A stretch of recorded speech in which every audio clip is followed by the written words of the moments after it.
Good evening, beautiful humans. That was dead as fuck. I said good evening, beautiful humans.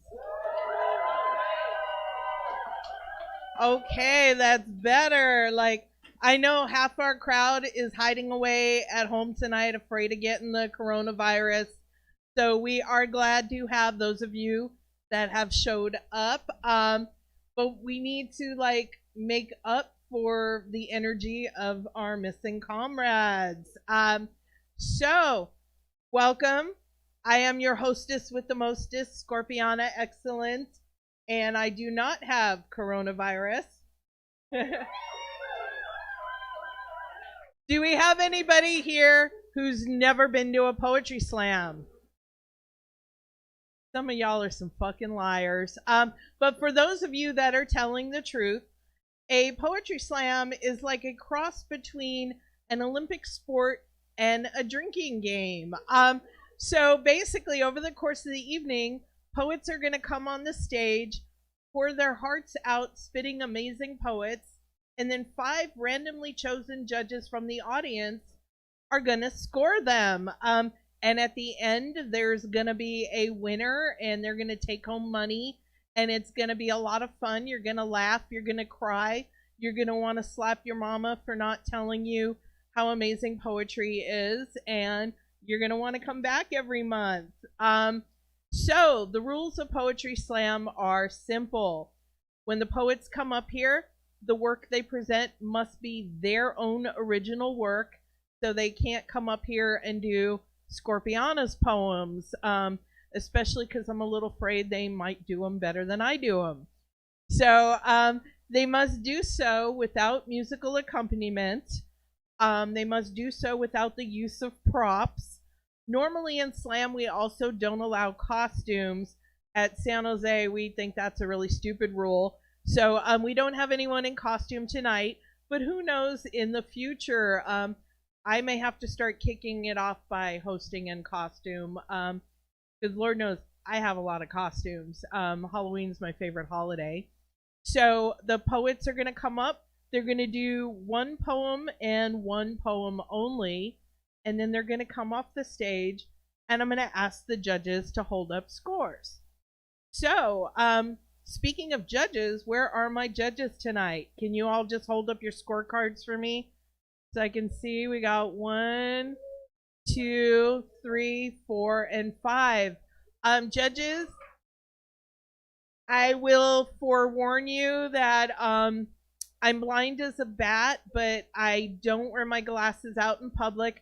Not so much because I'm vain, because I kind of don't really give a shit. I sort of kind of need bifocals now, but I haven't wanted to take that step. So if I wear my glasses to be able to see all y'all, I can't see what's written here. If I wear the glasses to see what's written here, I can't see scores. So judges, when you're marking the scores, make it really big and really thick. And I might at some point ask you to come forward.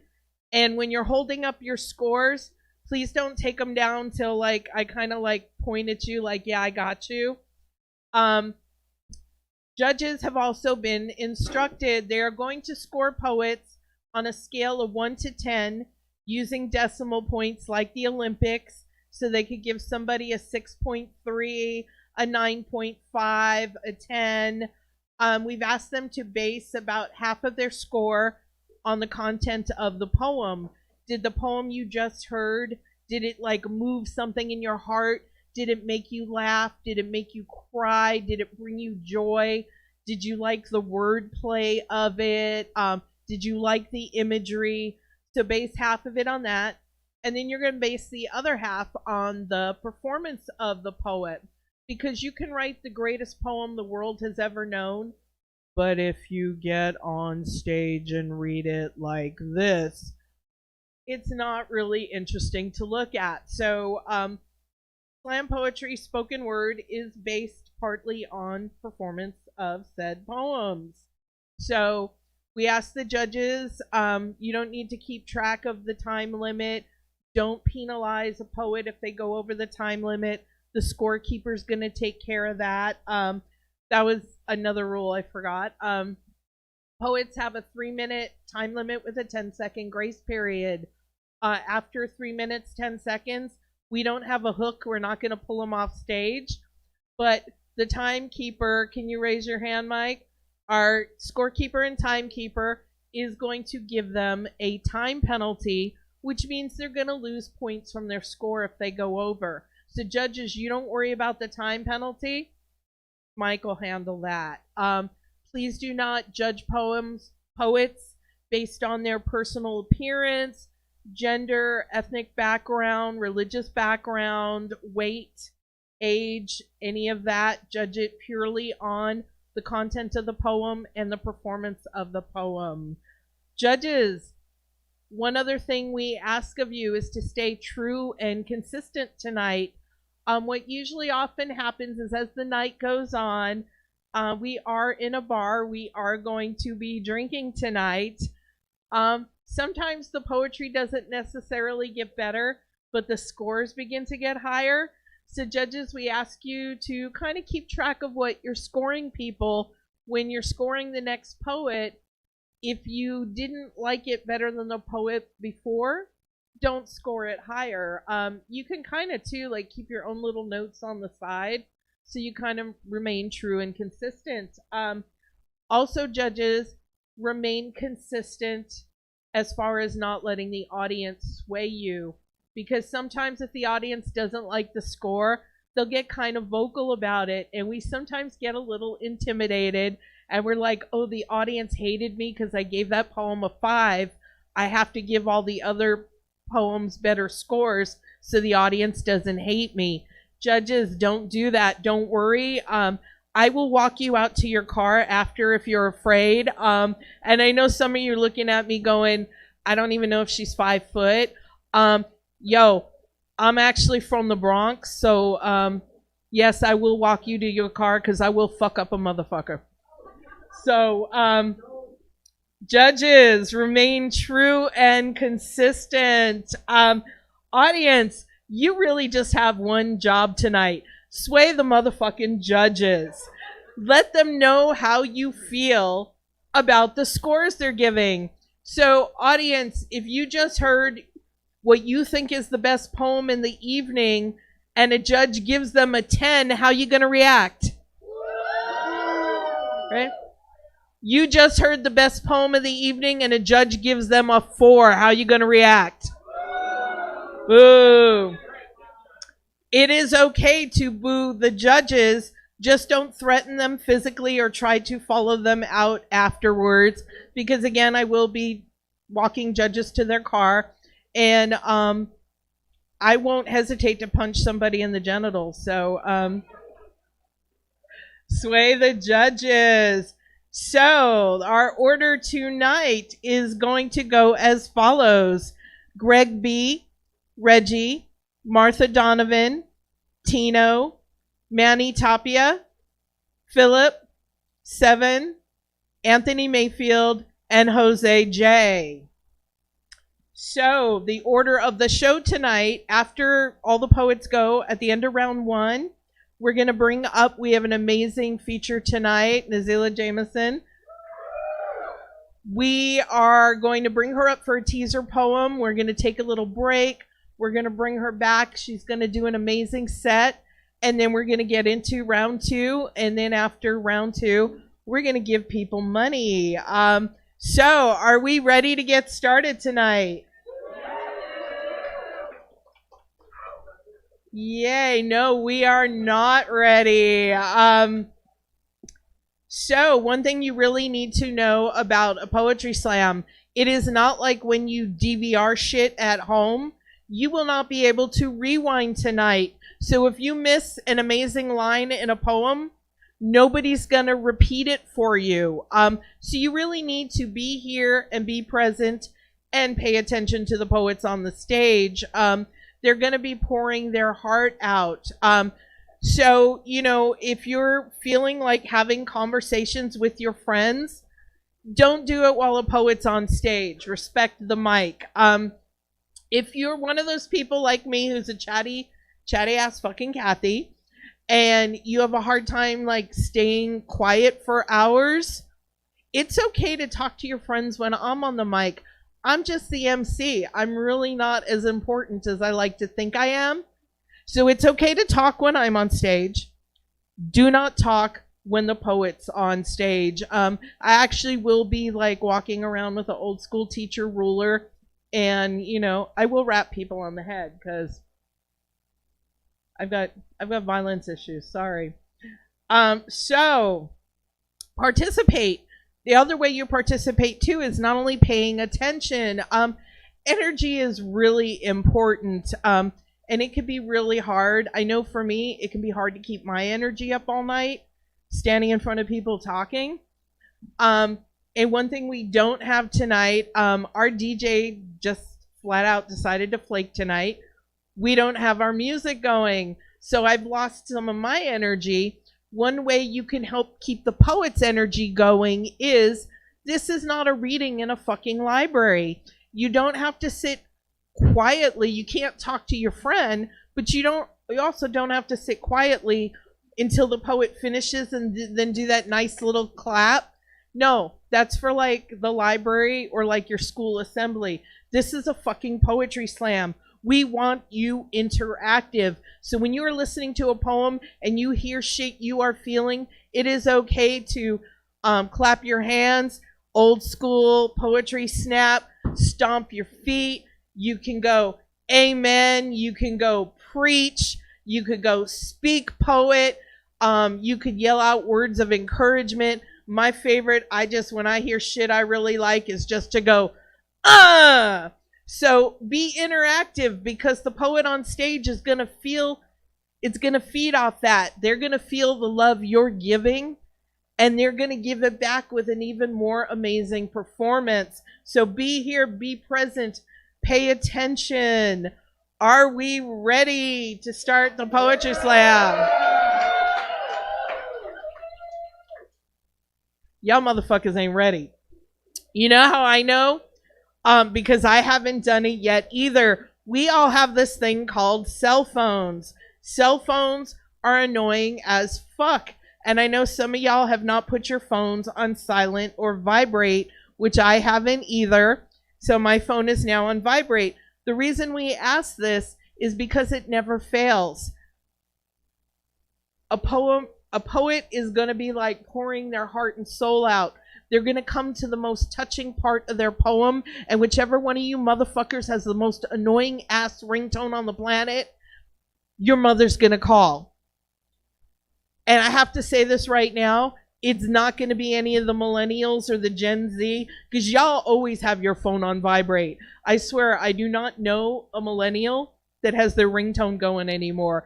It's all us Gen X and fucking boomers. We're the ones with the annoying ass ringtone. So turn that shit on vibrate. I will actually teach you something very fun. I have watched our feature tonight host many poetry slams up in Berkeley and Oakland. And I learned this from her. If, you know, not being able to hear your obnoxious ringtone really bores you, you want to have some fun tonight, turn your phone on vibrate. Don't put it in your purse. Just slide it down the front of your pants. Now let your friends call. So, we ready to start a poetry slam? We're almost ready. We forgot one thing. Before we can start a poetry slam, blood must be spilled on the stage. The stage requires a sacrifice. We are going to bring up in a second a sacrificial poet. This poet is going to come up here, spit a poem. The judges are going to judge them, but they're not actually part of the competition. They are sacrificing themselves because the person who has to go first tonight in the slam does not want to be the first time the judges are practicing scoring, because that would kind of suck. So we have a poet tonight who has decided to gracefully be our sacrifice, so y'all judges can get your shit together. So that being said, let's give it on up for our sacrificial I can't even talk tonight. Our sacrificial poet, excuse me, I'm old. Our sacrificial poet for the evening, please give it up for Ricky!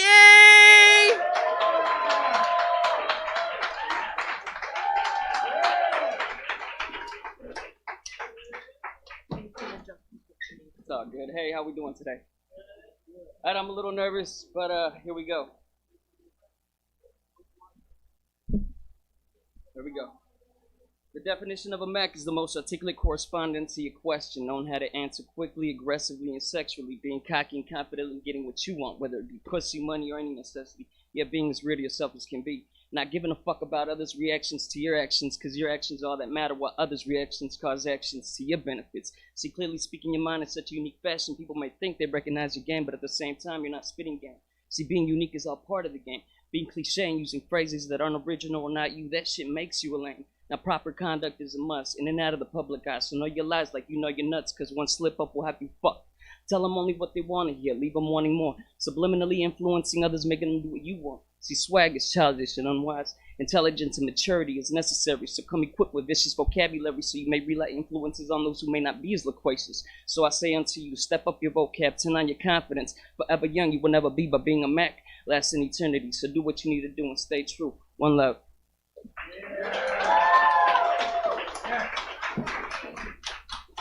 Give it up for Ricky! So judges, this is where we get to practice scoring. And while we're waiting for the judges to throw those scored cards in the air, we got one judge, got one up. We got two. We got three, waiting on two more. We got 4 scores, and we got 5. I can't see the one all the way in the back. Can I have you kind of... What is it? Okay, so we got a low of a 6.5. We got a 7.1, an 8.0, an 8.7, and a 9.4. So while the sexy Mr. Excellent is mashing all those scores together, yeah, that's right, folks. Mr. Excellent, feel sorry for him. He married me. He's stuck with me till he dies. What do we got for Ricky? We got a 23.8. Clap for the poet, not the score. So, we're going to kick this shit off now. Poets, really quick, the mic is adjustable, so do feel free to adjust it. Also, one thing I forgot to tell the poets outside, for those of you that have never competed in Slam before, the timekeeper starts timing you the minute you start talking. Don't bother to introduce yourself or your poem. The first word out of your mouth should be the first word of the poem. Also, poets too, if you're not ready to start speaking the minute you get up here, it's okay to take a couple, moments to breathe. If you want to turn your back, do what you need to do, but understand the minute sound comes out of your mouth, the timekeeper will click the stopwatch. So if, I'm going to introduce you, you don't need to introduce yourself. If you want to explain your poem to people, do it after the show. So, poets, if I say you're on deck, you're not coming up now, but you're coming up after the poet that's coming up now. So, you got time to get in your zone. So, on deck, we have Reggie, but coming to the stage, give it up for Greg B!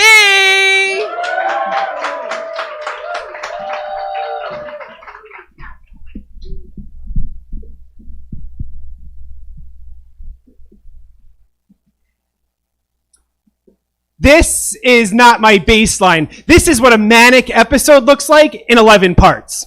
1, I was driving my car 100 miles an hour down the interstate, and as the road ahead of me banked to the right, I wondered what would happen if I turned left.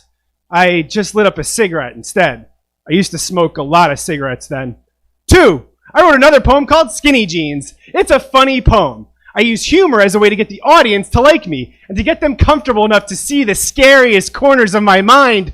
Bo Burnham said, you can tell them anything. Just make it funny. Make it rhyme. This is not a funny poem. This poem does not rhyme. It's supposed to make you uncomfortable. 3, I'm sorry that I hurt you. I didn't mean to. Does anyone ever mean to? 4, when I was in community college, I took a poetry class. They played us recordings of the Beat Poets, and it was the first time I heard the queer voice of Allen Ginsberg say, I can't stand my own mind. I wanted to read poetry in coffee shops just like him. I read a poem about dying for the class. The professor told me that my metaphors weren't believable, that you can't actually be asleep long enough to be completely covered in snow. I asked him if he was ever suicidal. He told me that I can't expect all my readers to be suicidal. I said I had spent weeks in bed, that the snow easily accumulated, and that I had been asleep longer than that in a metaphorical way. He told me that I can't have a metaphor within a metaphor. I said, fine, I'll just read poems like Ginsberg then. He told me that I was not Allen Ginsberg. And I wanted to tell him the names of all the poets he wasn't and would never be and who I was. But I decided to show him instead. That's when I started reading in coffee shops. Thank you, Professor. 5, bipolar people are more likely to kill themselves in a manic episode than a depressed one. People don't understand that, though. They say, don't you feel good when you're manic? I tell them it's like when a comedian cuts their set short after a big laugh. They call it going out on a high note. 6, I do not feel good when I am manic. 7, when you're suicidal, you forget the names of every Facebook friend who copy and pasted a status saying, call me anytime, we'll make coffee and talk. You text your best friend the words, I need help, but don't hit send because you don't want to be a burden. 8, sometimes I talk so fast because I'm thinking so fast that my mouth can't keep up. And I'm scared that I'll forget what I'm saying, but I'm scared that I'll forget what I'm actually saying them. 9, I'm sorry, I said them. 10, I took out $500 and put it all on black. I mean, how many times can a roulette wheel really hit red in a row? I felt such shame. How many people could I have helped with that money instead? When I went back to the ATM, it said I had insufficient funds. I was insufficient. 5 times. It can hit red 5 times in a row. It happens all the time. 11, Bukowski said that poetry is what happens when nothing else can. Right now, nothing else can, but I am not Charles Bukowski.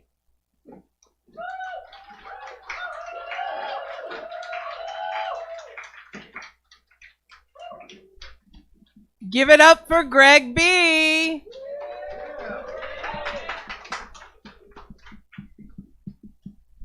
Okay, judges. Judges, you're going to find I'm very needy. I'm going to continuously ask you for things like all night.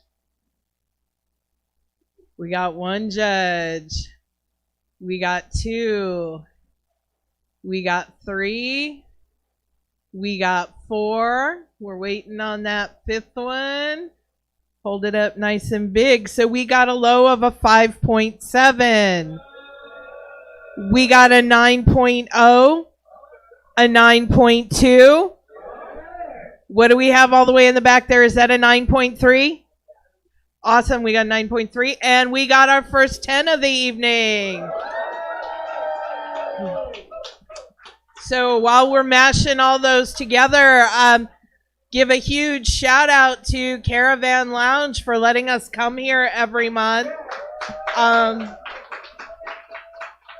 This has been a really great home for us. We love it here. Huge shout out to our bartender, Misa, and our bouncer, Mondo. We could not do this without them. And we have a tradition on Slam Night. On Slam Night, we tip Misa 200%. So don't forget, Slam Night, tip your bartender 200%. What do we got for Greg?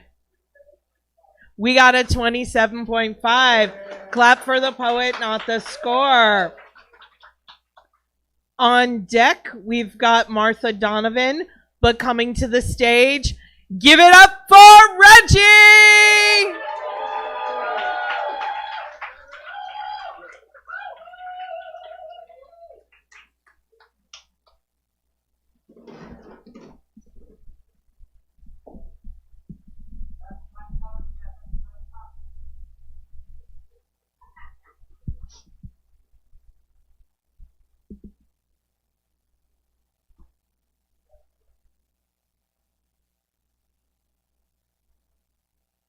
when my brother tells me that Marva said that her pronouns are nigga,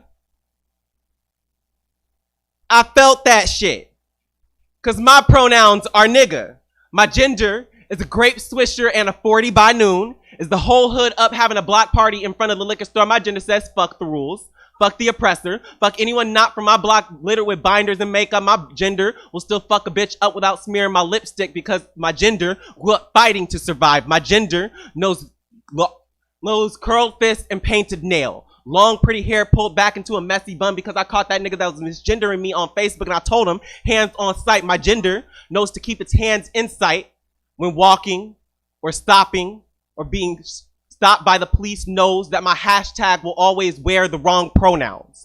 My mother will always mourn a son. My gender will keep itself quiet so she doesn't lose a daughter too. My gender is a nigga that can't call itself trans because that's always been a white word that doesn't sit well on a black tongue, doesn't get used in black conversation or seen on black television. So my gender has always had to be its own role model, has created a space just for me to survive. My gender is a black power fist at a pride parade. My gender says all cops are bastards. Yes, even the ones you are thinking of. Yes, even the queer ones. My gender knows how many gay cops murdered black boys last year. Is a rainbow flag drenched in its own blood. My gender is first death, then a resurrection.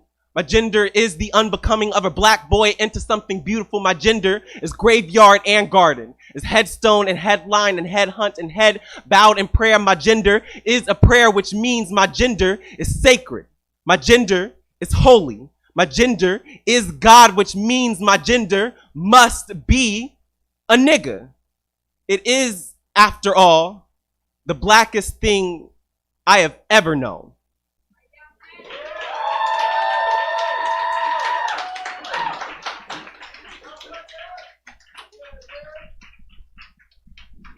Give it up for Reggie.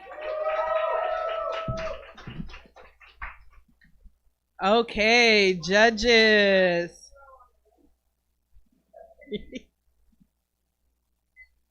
See, that's a good audience member. She's trying to sway the judges. We got 1, 2, 3, 4, and we're waiting on a 5th score, which I cannot see. Okay. I'm like, damn, that ruins like all the suspense. We got a low of an 8.7. We got a 9.5, a 9.7, a 9.9, and a 10.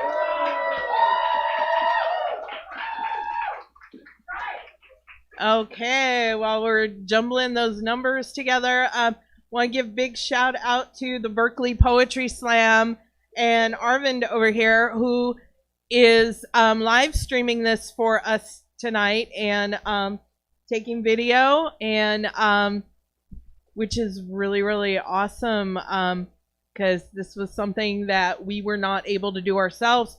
So now the Poetry Slam could reach people that couldn't make it out tonight, like all those motherfuckers scared of catching coronavirus. They can sit at home and watch us live on Facebook. What do we got for Reggie's score? We got a 29.1. Clap for the poet, not the score. So on deck, we've got Tino, but coming to the stage, give it up for Martha Donovan!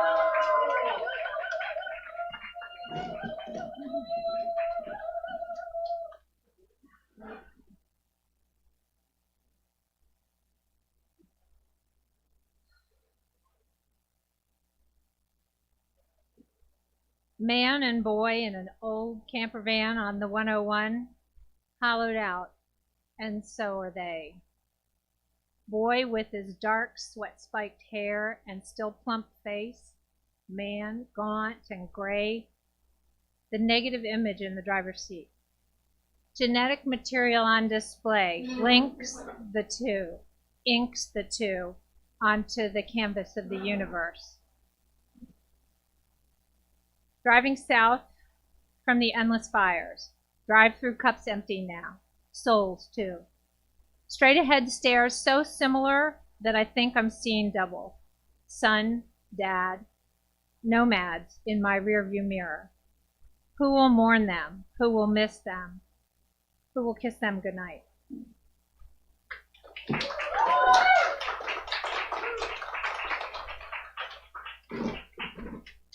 Give it up for Martha.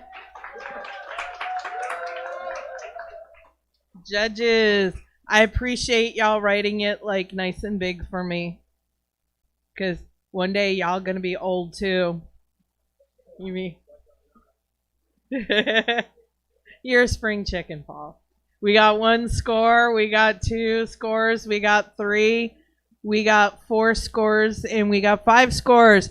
So, starting off with a low of a 5. Then we've got, is that a 6.9 back there? Well, we got a 6.7. We got a 7.1. We've got a 8, and we've got a 8.7. So, folks, you want to know when the next Poetry Slam's going to be? It's going to be next month, second Sunday of every month. That's right. We are the second Sunday of every month. If you have a hard time remembering that, we've got some flyers on the table over on the side. Also, too, if you're on social media, if you are on Facebook, go to the San Jose Poetry Slams page and like us. And then not only will you get to hear about all our events, sometimes we post other folks' events, we post videos, all kinds of great stuff. We are on Instagram, and we are on, I think sometimes on Twitter. Are we on Twitter? Yeah, he's like, we're on Twitter. I don't do the Twitter page. What do we got? We got a 21.8. Clap for the poet, not the score. So, on deck, we've got Manny, but coming to the stage, give it up for Tino!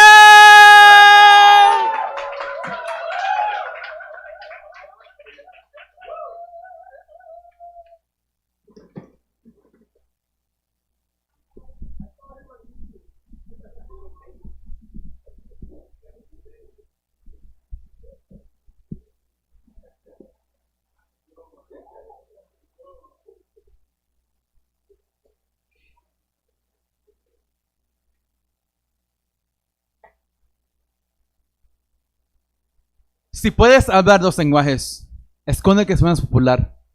Los que no entienden solo van a criticar porque aborrecen la idea de no saber lo que tú dices. Si hablas 2 lenguajes, guarda tu lengua. Asegúrate que nadie sepa que tú eres diferente, que tu idioma viene de otro país. Esconde tu acento para que indicar a la gente que tú no eres de aquí, que no eres americano. Si hablas 2 lenguajes, a lo mejor que te avergüences la primera. Tus padres te criaron con tu lengua nativa, niégalo. Niega tus raíces, con tu cara de nopal, no enseñes que tu piel no es blanco, asimílate, conviértete parte de ese sistema, edúcate en sus escuelas, aprende inglés sin barreras, recuerda que la única frontera que existe es tu lenguaje, tu cultura, tus crianzas. Si hablas 2 lenguajes, put one over the other. Habla a little more like this, esconde that list, speak a little more like this. You're an American now, when we speak English, speak English, porque se te hace tan difícil speak Spanish. If you speak 2 languages, make sure that everyone can understand you. Accommodate your tongue to the ears, white tune the frequencies in your throat. It's the only way your voice will ever be acknowledged. Nadie te va a entender si hablas así. If you speak 2 languages, erect a border on your tongue. Make the distinction clear. People's languages are not exercised, practice one within the other. So now people can have the word sound, the way your tongue rolls, the culture connection that comes with being balón con tu abuelita. No te va a entender para nada. If you remember, don't get caught speaking Spanish, so remind them that you're different, that your tongue could exist on multiple words, conjure multiple words. It is a threat to them. It's the very reason why they re-Columbus your tongue, knowing that your language has been colonized before. When you speak 2 languages, act as if you only know one. Hold the pride in the culture that comes with the first one. Appreciate the white taste of an American twang. After all, you run the risk of being targeted for being different. You'll fear being heard speaking Spanish, studying or straighten your accent. Show me your coconut. You know, brown on the outside, but white on the inside. Not a threat, but a token voice to season their American English. If you speak 2 languages, remember, you only speak one. The bob wires in your tongue server as a reminder you must keep the 2 separate. But I speak both. But certain circumstances, the kids like me pronouncing themselves in one, and I wonder how many of you tuned me out when I started this poem. Do you intend to meet me halfway? Am I supposed to only speak just like you in order to be heard? Or did my pigmentation already factor a barrier between our communication? We speak two languages. Remember, society will push you to voice yourself and theirs. The system will whitewash the flavors in your tongue until there's nothing left. And if you assimilate well enough, there won't be a problem. You'll just be another brown kid with a border on your tongue.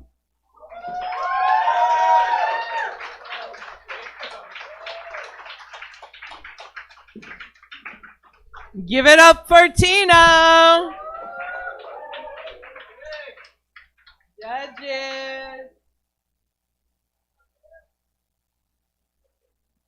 Judges. And give it up for our late great DJ Fuzzy Vibes.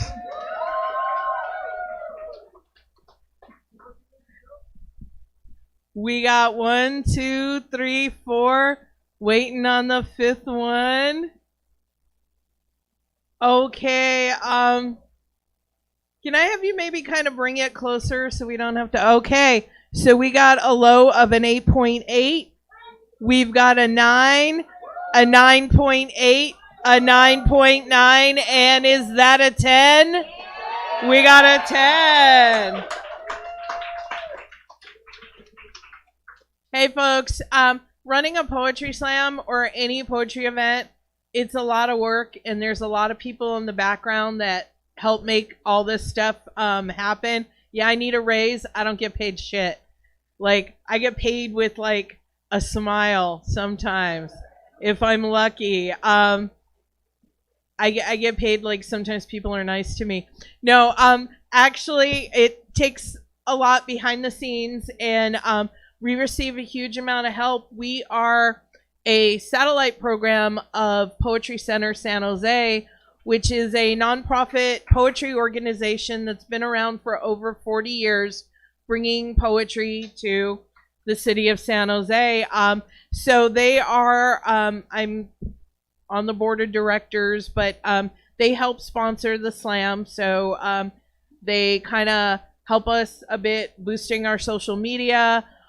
Tonight we're going to pay our feature and pay our cash prizes through grant money that they filed for, which is really, really awesome. So thank you, Poetry Center San Jose. What do we got for Tino? What is it? 28.7. Clap for the poet, not the score. So on deck, we've got Philip. But coming to the stage, give it up for Manny!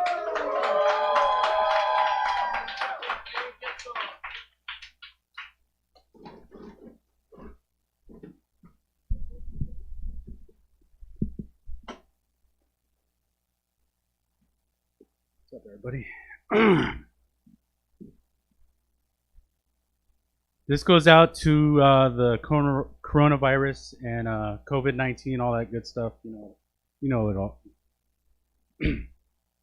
When in doubt, flush it out. Ask for a reset. Send me back to my original flow. Gladly ease me back in form. I am immune because I align with virus in contact. I accept it with all embrace of grace. All is well. Because I said, gee, that's swell. Things are all bad, but only meaning good. Nothing can take me out except me.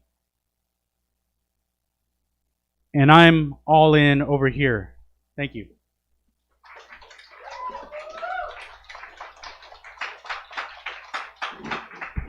Give it up for Manny. Judges. Show me something pretty.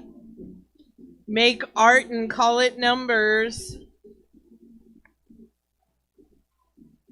Yay, I got music again.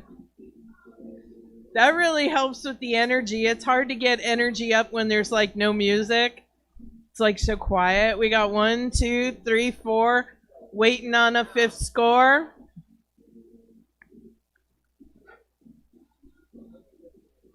About to start singing the Jeopardy theme.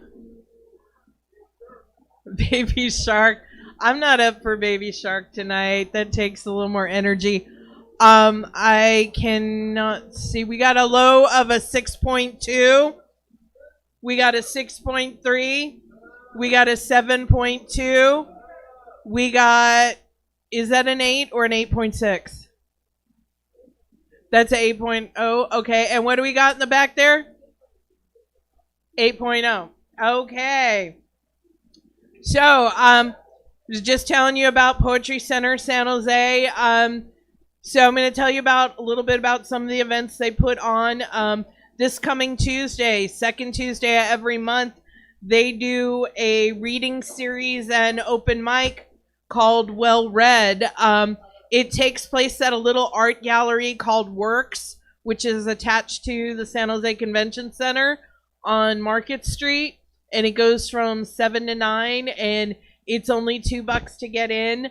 I don't know who our featured readers are this month, but it does have an open mic, so great if you're looking for like more open mics and more places to spit poetry. What do we got for Manny? We got a 21.5. Clap for the poet, not the score. So on deck, we've got 7, but coming to the stage, give it up for Philip!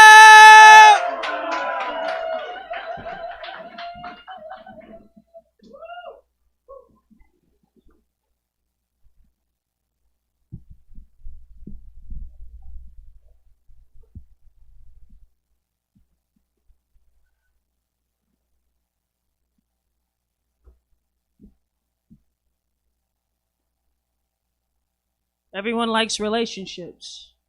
I think they're stupid. Everybody wants to be loved. I call it bullshit. Everyone wants to be held and treated like the one. Oh, I'm here to tell you that you're not going to find the one. Whether you love each other or you're related like a sister or a brother, soulmates or one-night stands, or distant lovers. All relationships end at one point or another. So enjoy the hugs and kisses and the slow dances with your missus, the gifts that you exchange and the love that you make, the connections that you have, because one day they'll all break. Hold their hand with love and mean every word that you say, because one day God will take them away from you one day. Cherish every moment with them and love every friend that you meet, because one day God will take them away in one blink. You never know when they'll leave you, and you never know when they'll meet you, because one day they'll be gone and their memory will be deleted. So hold them while you can and really truly mean it. So whether you're married or single, or you have close friends, cherish the loved ones that you have, because all relationships end. Now I know, and I get it, I know this isn't the rule, but I'm gonna repeat that shit because that shit was fucking cool.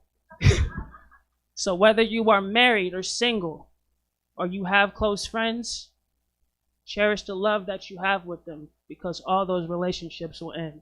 Thank you.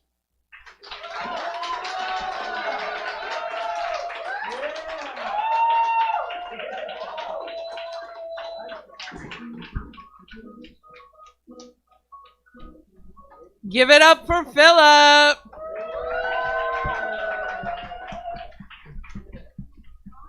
Judges.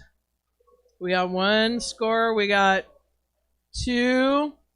We got 3, 4, and 5.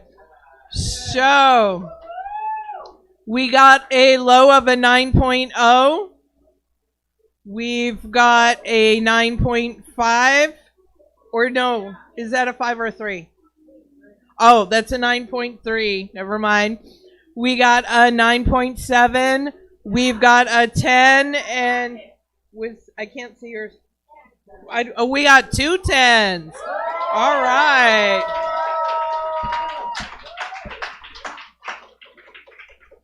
Hey, so at the end of round one, after we go on break, there's a little table over here in the corner with all kinds of really cool flyers.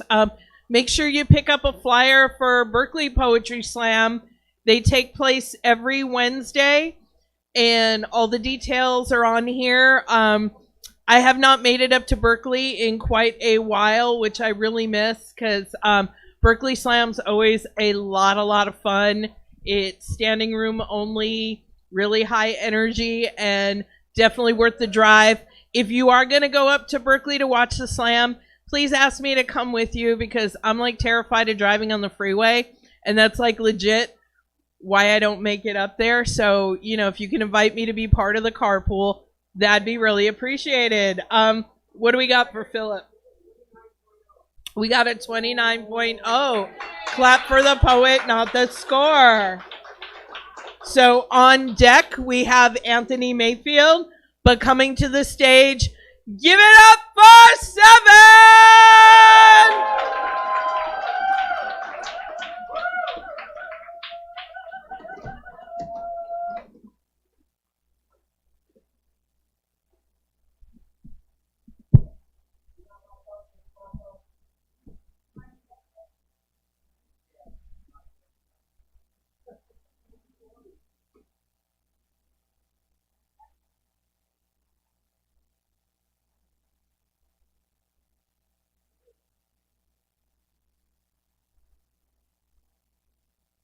Lyrics bending minds like Magneto. Sucking up negativity and spitting positive. I give ear fucks to clear up the stress. Riding on the rains of storm, my prophetic verses rehearse scriptures. Born of lightning, my hands can't stop writing. The fiercest threesome, pen, pad, me. Twisting up sheets and journals, blasting ink on fresh pages. My third eye cyclops as I dot those eyes while my toad-like tongue reaches into the souls of listeners. Slicing, dicing, cutting up as if I were Wolverine, blasted by judgment in the school of hard knocks. Rapid recovery got my flow running hot. Throwing my cards on the table, blowing up Gambit style since the EPA rogue in me takes the energy from any adversary. Cross my style over and still bury sucker MCs. I mean, damn. Shazam. Crack smacking. Bam. Beating on this microphone so I can take a 30 home. Marvel at sentence structures. When I'm feeling blue, grab a book from Beast. Write with more strength. Faster than Superman, my verses can transform imps to angels dangling on Peter Parker's web. Spread the love, Slam. I got y'all wondering like the twins.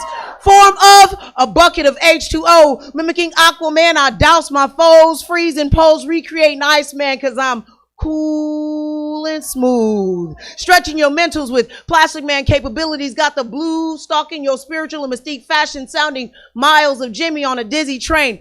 Quoting Dr. Banner. You won't like me when I'm angry. Ripping shit up. I've got Sabretooth's rage on this stage. Page by page, flipping paragraphs on telekinetic waves. Ex-professing, unknown suggestion. Got your head banging, juggernaut dome ringing. Virgo, shout out. Love that balance, no doubt. Jubilee spraying fireworks of words to serve as I am a Wonder Woman lassoing the truth. It ain't no use. Phasing phrases like Shadowcat. Creeping into your skull using Jean Grey's mind control. Teleporting Nightcrawl through your psyches. Silver surfing on the cables of this mic tonight. Sinister schemes with apocalypse themes. I seem to be the villain and superhero. Giving y'all a lyrical lashing, tongue slashing, quick as blade sparks, Iron Man, me and my Avengers settling drama, wrecking shop with banshee screams, screech, boom, bang, vocals of Cyrene got your earlobes flapping, hands won't stop clapping as Thor's hammer and smacking your cerebrum, got your brain doing acrobatics with Robin skills, cause as the Dark Knight, I just might take flight in the heat of the night. Rewrite and recite Riddler's rhymes. Bombed out into range, replacing the two-faced smile on Joker's chin. Tasting the agony of defeat. I mean, damn, wham, crack smacking, bam. Beating on this microphone, Lucky 7 supervillain, stripping comics to make the crowd comment. Marvel poet, soaring on the scene as I spread my archangel wings. Peace.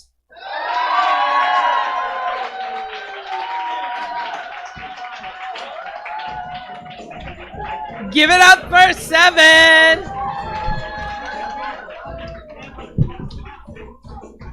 Judges.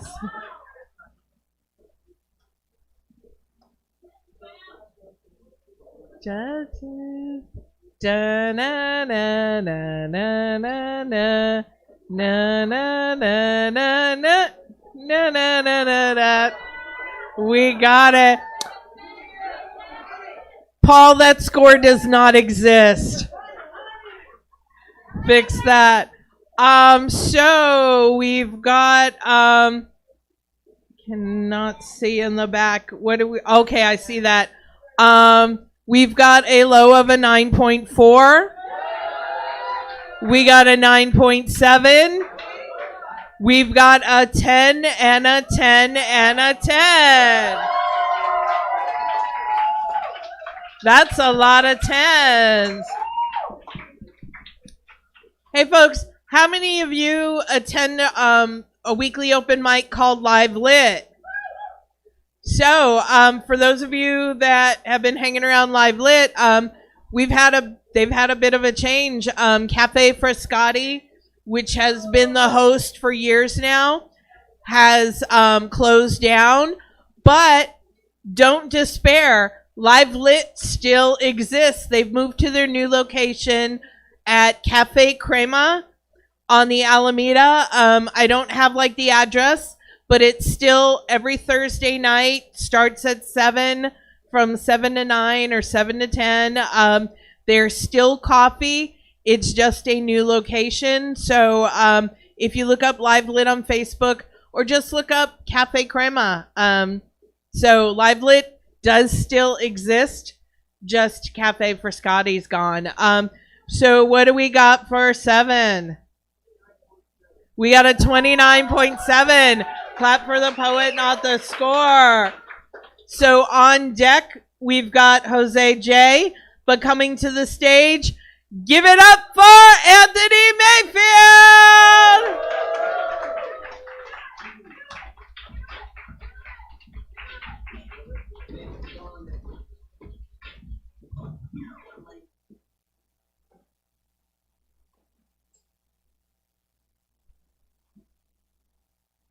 Blink, blink, drip, a tear from my eye. Drip, drip, then 2 from my other. It finally happened. I can cry. Beep, beep, beep, beep. Fuck, it's my alarm. My alarm awakens me, and I woefully recall, in this real world, I still don't know how to cry. I don't know how to express pure, loving bursts of emotional joy. I don't know how to process those moments of deep personal sorrow. I just sit there with what may be as well porcelain eyes. I had to stop crying as a lad. Showing sensitivity was bad. Being emotional made the king mad. Do not make the king mad. But now I'm a free man. Yet still, I cannot cry. I blocked my tears out. I silenced my shouts. And I never cried again. Now I want to express my emotions. I want to express release like an ocean. But I can't. And I don't know if I ever will again. So here's to you, the king. Thank you for molding me into a stereotypical, false, unnatural man who cannot cry. Thanks a lot. It's also ironic, I could just cry. Oh, wait, never mind. Well, now it's your turn to cry. That is, if you can. You trained me after all, and I'm told we have many similarities. So the king, or should I say, Dad, if you're listening, we're gonna fucking talk right now. Cry for the time when you could have guided me instead of instilling fear. Cry for the time when you almost walked out on the kingdom, our family, and left us behind crying ourselves. Cry for the time when you called me a coward for coming out via email because I was too scared to say it to your face. I didn't know what you were going to do to me if I came out to your face. But I'm a coward nonetheless. Cry for that. Cry for losing me. Cry for losing yourself a long fucking time ago, if you can. But you know what? This isn't a blame game. It's just irony. You seek control, but you don't own me anymore. You no longer hold claim to my rainbow glitter soul. Do us all a favor and cry about it. Oh wait, that's right. You fucking can't.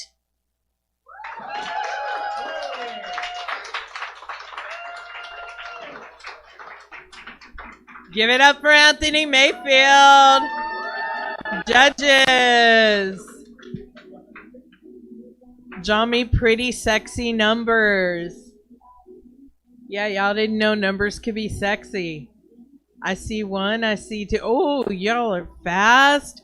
So we've got a low of an 8.8.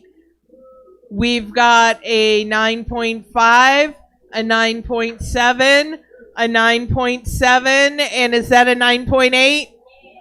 And 9.8. So they Poetry Center always gives me like a long list of announcements to read off every month. I'm kind of burnt out now this evening reading announcements. There's so many great things coming up. We do festivals, we do writing workshops, performance workshops, we do like one-off reading series, all kinds of different events. Instead of me having to tell you about each individual one, if you're on Facebook, go to Poetry Center San Jose, click like, or you can go to their webpage, pcsj.org, and hear about like all the amazing events. What do we got for Anthony? We got a 28.9. Clap for the poet, not the score. On deck, we've got a teaser from our feature, but coming to the stage, give it up for Jose J!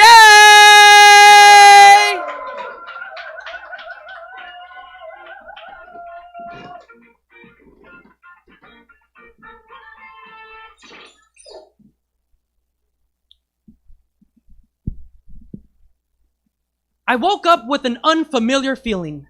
My legs merged together, my skin hardened, my tongue split. I swung myself off the bed, but my body collapsed. I found myself slithering through my room. And in this newfound form, I had to giggle. Because it reminded me of the British boy turned wizard.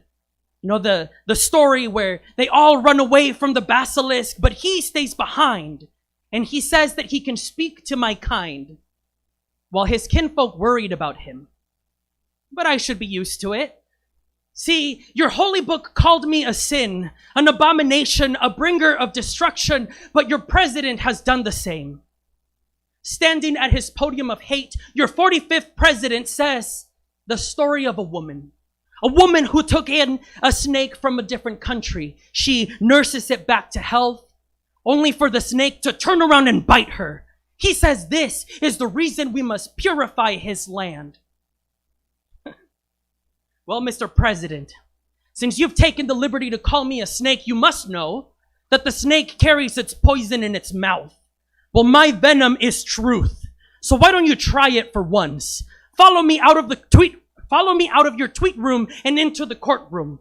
Bow down to the scales of justice and watch as the fire of Lady Liberty ignites the cold hearts of politicians, pushing us to the margins. Because until you understand the guilt in my bones for leaving the rest of my family in poverty, for wasting opportunities others literally die for scrubbing my tongue until you can't tell I'm an immigrant, for that, until then, go ahead and consider yourself the eagle swooping down to take care of the snakes. Well, we know that you are the true cold-blooded reptilian, and we, the eagle, are coming for you, fucker.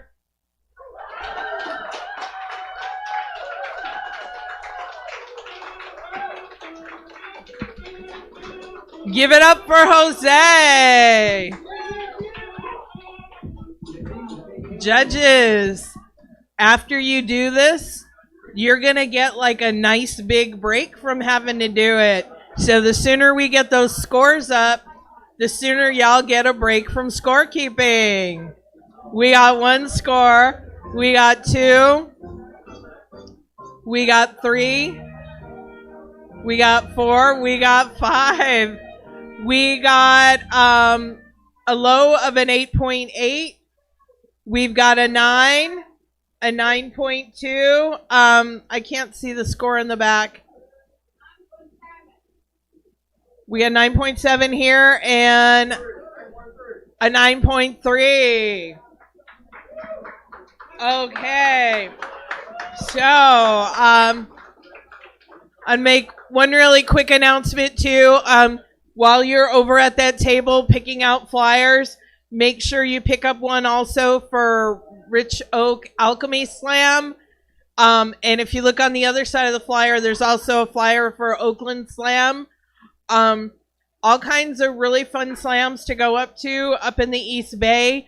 We're only once a month. So it's hard, waiting and only being able to slam once a month. Know that you're not limited. There's all kinds of slams going on in the Bay Area. Santa Cruz has a slam. If you're feeling adventurous and want to take a drive, Visalia has a slam. All kinds of stuff going on. What do we got? What's our score? We got a 27.5. Clap for the poet, not the score. So here's what's going to happen. We have made it all the way through round 1. Give yourself a hand for that.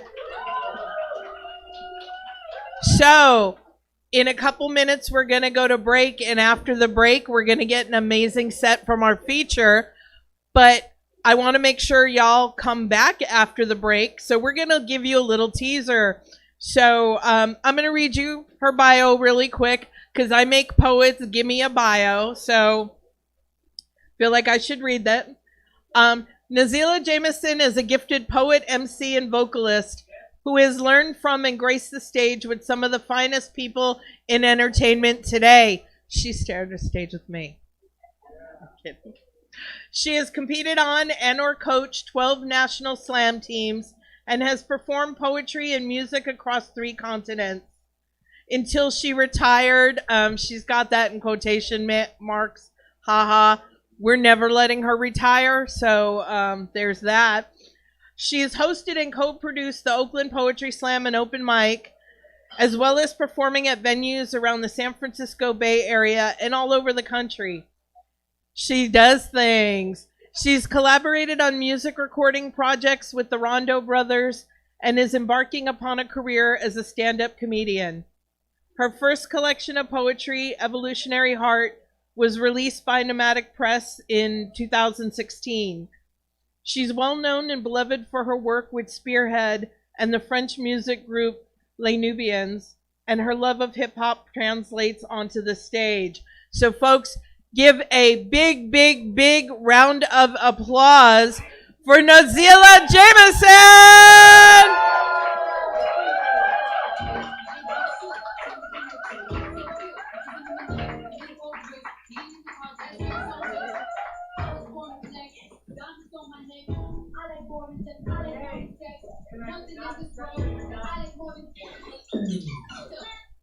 Oh, hi. I fucking hate bios. They build you all up on some shit. You're just like, she's a giant. You see my little ass walk up here. Not that big. How you doing? Good, here's a poem. I wanted to write this poem, but I was too busy. Hard to hold a pen when one is holding one's breath. I run everywhere I go, busy paper chasing, dream chasing, chasing myself. And the men who catcall me say, baby, why don't you slow down? To which I say, to them and to myself, be worthy and keep up.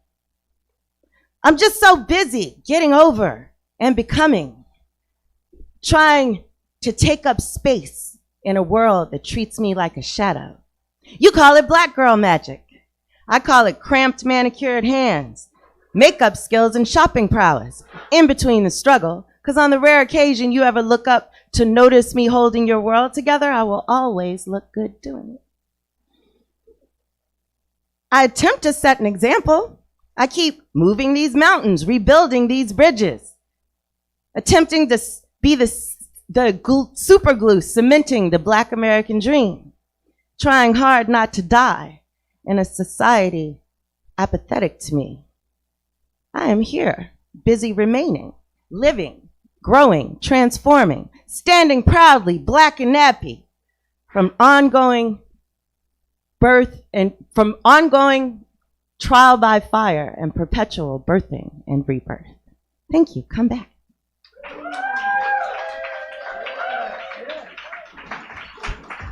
Give it up for our feature. Okay, folks. So we are going to take a 10-minute break. How long? 10 minutes. I'll see you back in 10.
Welcome back from break.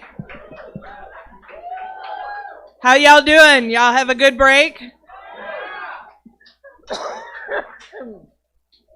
So, before I bring our feature back up, I have a public service announcement that has been pointed out to me. Some of y'all are some dirty motherfuckers pissing on toilet seats. Public restrooms already feel kind of iffy for a lot of people. When you walk into a restroom and you see pee-pee all over a toilet seat, even if you don't need to sit down, is really, really kind of gross. And all our mothers taught us better. So Calvin asks, if you sprinkle when you tinkle, please be neat and wipe the seat. Got it. Okay. So, we are about to bring up our feature.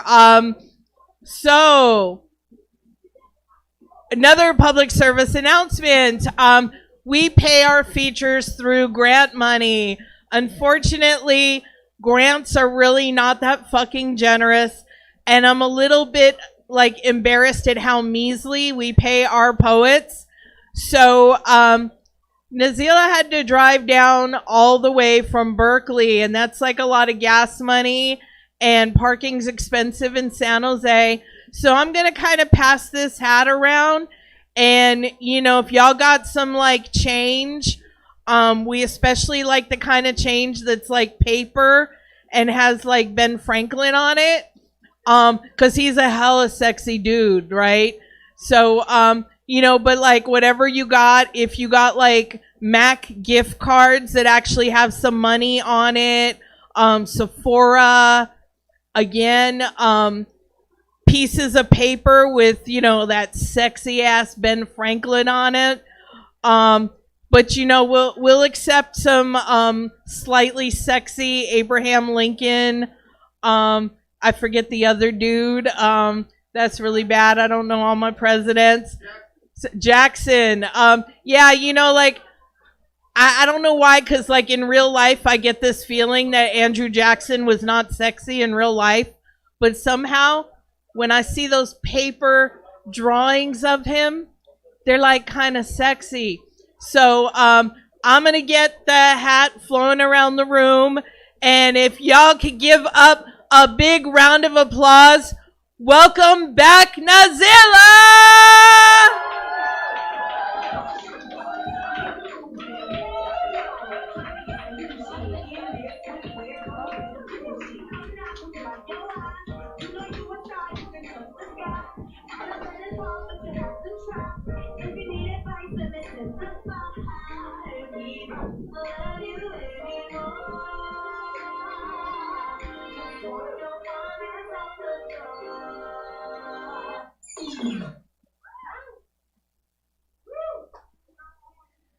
Life is a well-dressed, mean-ass, sexy bitch walking across your face in metal heels with in stiletto heels with gold metal taps. You clap at her entrances and exits, scramble to learn her lessons while also gathering your clothes. You whipped and bruised and elated. You dripped and oozed and ejaculated. Now spent as a government check. Life sashays her fine ass out your door. You cry tears of joy and longing. Write love poems for 5 minutes till you jump up, look in a mirror, and decide to follow that bitch out into the goddamn new day and fucking live.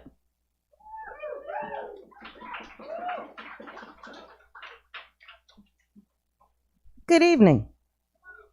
How y'all doing? I have poems. You want to hear poems? So, I have a problem with this administration. So, if you are a Trump supporter, I am trying on purpose to insult you. Just keep that in mind, and we'll all have a good-ass night. This is called Good Things. This is for the evangelicals in the back. Do not question the good things. The good things come to those who wait. The good things await children of God in heaven. Apparently, God gives out all the good things. The bad things are completely of your own doing. Response to what you did or didn't do, karma or fate or unfortunate luck, whatever. The things you like only come from God. Give credit where credit is due. The Bible says there are 10 acts that make a bad person, 10 elements of evil. A couple of them overlap. At least 3 are the same, just reworded. But Christians tend to ignore the rest. Sin on Saturday, get saved on Sunday. Impose imaginary ideals cherry-picked from exalted scripture. Challenge them to quote the verse saying homosexuality is an abomination or differing perceptions of God are hellbound. Church folks don't read the Bible. They are taught to not ask questions. They embrace a preacher's piecemeal translation, go home, take off their church clothes, eat fat, drink beer, and watch the game, drowsing and reveling in moral superiority. I am going to hell. I am pro-choice and gun control. I'm friends with the gays and the transsexuals. I believe Jesus was a good-ass dude who didn't necessarily save my soul. I'm quite mindful of love and karma. I believe in the God of my own understanding. I question good things because I want to know how to repeat the event. And I question good Christians when I get the opportunity because I believe in them as well.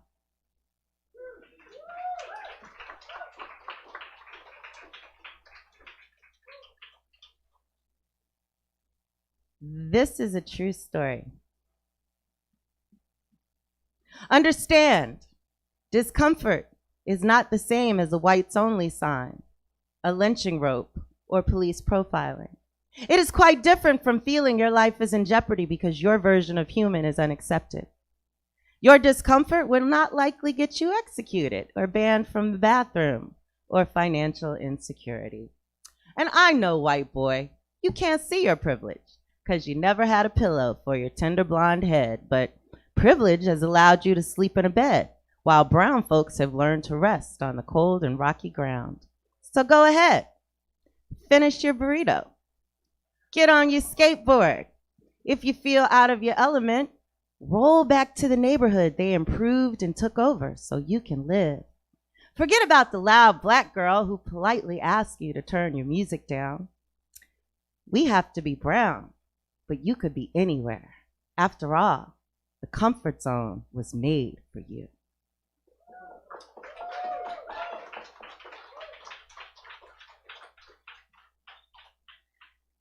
I'm really trying to do a slow crawl to offense right now, so come with me, stay with me.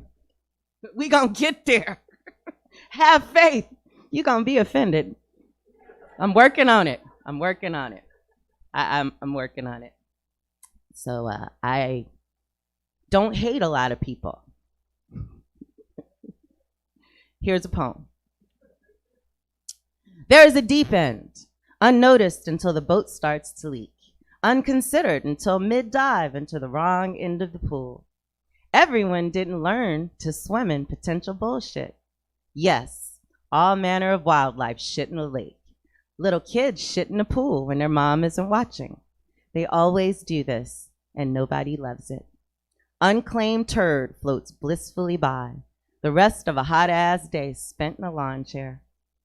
Off the deep end is an expression associated with crazy or extreme or ridiculously emotional. Most of my life, I hardly thought about the president, except during election season. I knew no cabinet members by name unless he gave a speech or pardoned a turkey. He was the opposite of an obsession. But this is an entirely different body of water. This guy does something every day to affect my life miserably, and the media replays the dumb shit that he says. And Washington keeps the status quo, and his supporters worship him, long to touch just the hem of his garment. The emperor is skinny dipping, belly flopped off the diving board, doggy paddling in a lap pool. I am baking in the sun, waiting for the season to be over, watching fast and dangerous turds float by and sink in the deep end.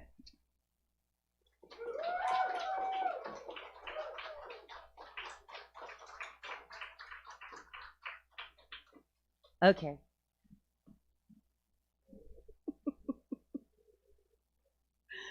It already started. What are you even saying? This is the new revolution. The revolution is being televised, brought to you today by mainstream media. All over the country, the people are taking to the streets. The people are waving flags, selling swastikas, stabbing onlookers. The people are running people over in protest. The people say they're not going to take this shit no more. They invite us to go back to Mexico, Syria, Africa. The people are afraid of being outnumbered. They are becoming a minority in their own country. They want back what they stole, and they won't take no for an answer. The revolution is being improvised. White women all across America are taking a stand. They are checking hall passes and permits. There will be no more unauthorized barbecuing, swimming, vending, Airbnb vacations. No more hanging out at Starbucks or late night study sessions in Ivy League colleges. The white women say they shouldn't have to be afraid. They are all about keeping black people in their place. The white women say something if they see something black, attacking the monsters on a daily, armed with nothing but a mobile device. The revolution is being militarized. The threat of the boogeyman is real. Trained, uniformed officers are fearing for their lives. They are shooting to kill, taking down potential criminals at traffic stops as they run from the scene in their own home. The police are winning the war on crime. They only shoot the ones who don't matter anyway. They didn't find a gun on him, but it doesn't matter anyway. These brave men and women in blue are just doing their jobs, not homicides. The streets are being sanitized. The revolution will not be terrorized, colorized, or compromised. The revolution will be patronized, plagiarized, gentrified. The revolution is making campaign speeches, grabbing pussies, making America great again. The revolution is not reality television, but televised reality. The revolution can be found on Stormfront, Breitbart, 4chan. The revolution is on Snapchat and Instagram. The revolution is on Facebook Live. The revolution is here.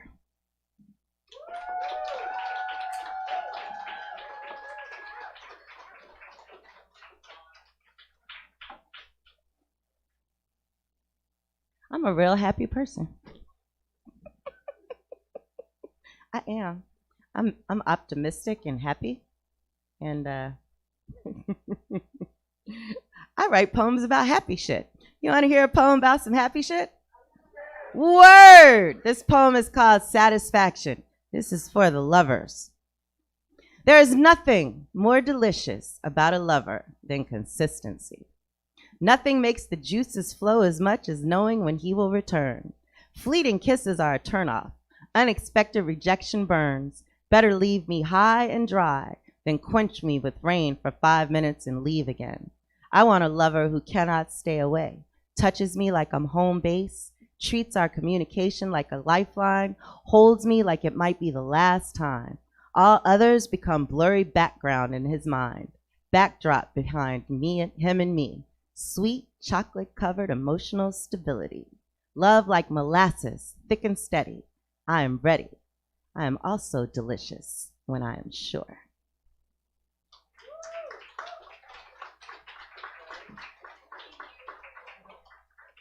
Yes, I'm delicious.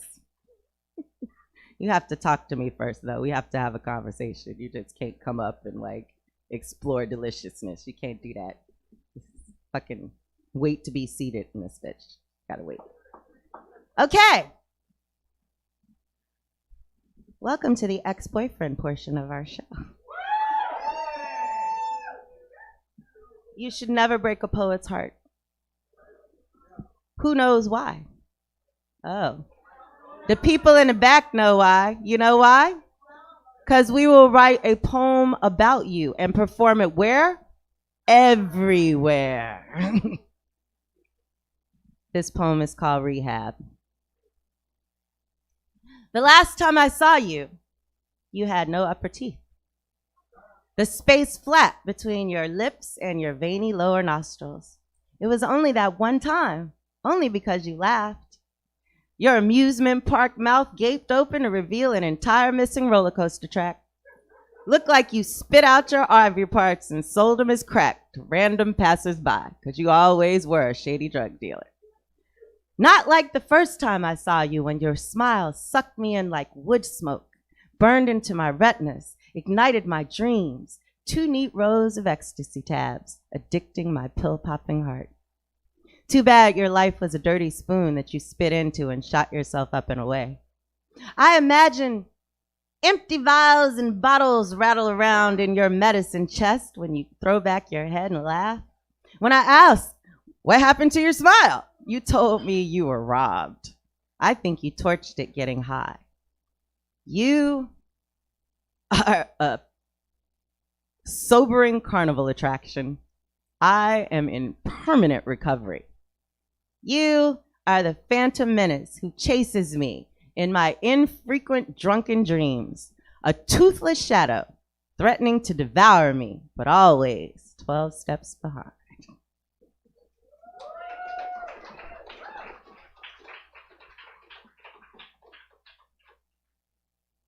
I don't take requests except from people who already love me. So this is for the ladies, but especially for Scorpiana. I only got a couple of more poems. Are you offended yet? Okay. Word. Well, I ain't slapping fools, so y'all pretty. Well, this is for the ladies, so fellas, feel free to be offended. This is called Vanity.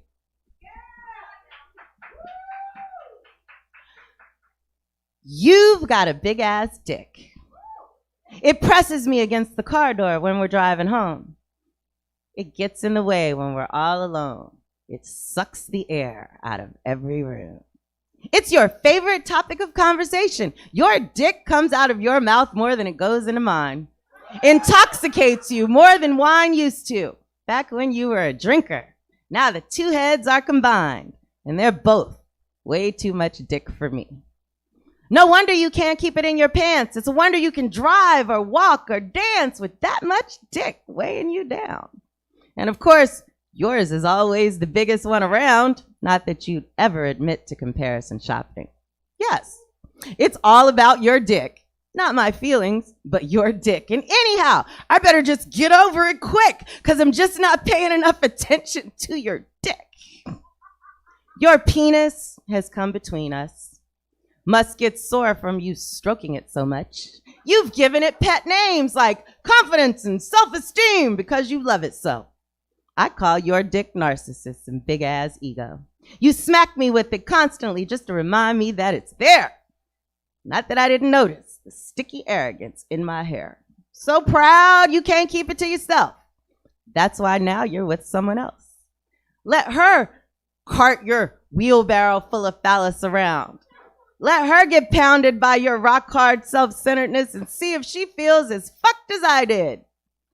Maybe we can look for your balls together. Everything doesn't come in a set. But seriously, sweetheart, I wish you and your dick the very best. When his dick is his best friend, a man often finds himself alone. Hope your hot cock keeps you warm on lonely nights when the ice you keep your heart in melts to tears. Don't call me. Your dick has permanently plugged my ears. Besides, you only ever spoke to me an asshole. I don't understand that shit. Now, I can breathe. Now there is laughter. May you and your big-ass dick live happily ever after.